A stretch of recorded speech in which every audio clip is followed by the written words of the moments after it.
Well, in some ways, it's been over 100 years in progress. The very first director of the National Park Service, Stephen Mather, in 1916, toured the Indiana Dunes and proposed a sand dunes national park. He even held hearings in Chicago about it. But with World War I starting up and priorities changing, it didn't happen for another 50 years, when in 1966, a group of citizens, the locals here at Save the Dunes Council, were successful in getting a national lakeshore established.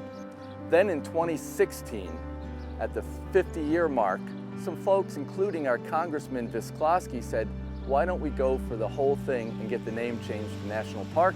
A bill was submitted in Congress, it passed, and then this last February, when the bill that reopened the government was passed, within that was the wording to change our name to Indiana Dunes National Park. Indiana Dunes National Park is somewhat unique in national parks. Most people think of the great huge Yellowstones or Yosemites, but we're located in the Midwest, which is unusual for a national park. We're 15,000 acres, relatively small by national park standards. Because we've got a wide range of habitats kind of jammed into this 15,000 acres, we have over 1,100 native plant species. That ranks us 7th in the entire National Park Service. Of course, the dunes are where we start, and the number one, I guess you'd call it the iconic resource here, is Mount Baldy.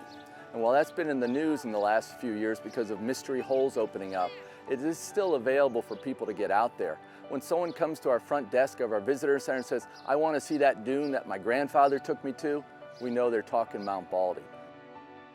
But also, there's places like Pinhook Bog, Coles Bog. We've got as many wetlands in this national park as we do have dunes, and they're just as important as habitats and can be just as beautiful.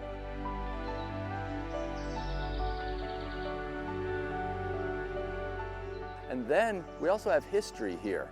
Most people think of Indiana Dunes as a natural park, but we've got 1933 Chicago World's Fair homes that were moved here that we have on display. So we've got this wide range of things for people to do. We've even opened up the Little Calumet River to kayaking for the first time in about 50 years.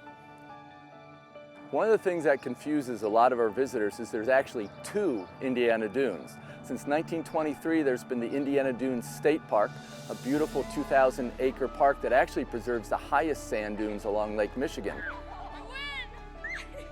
Now, a lot of folks didn't even notice the National Lakeshore was here until in mid-February, our name changed to Indiana Dunes National Park.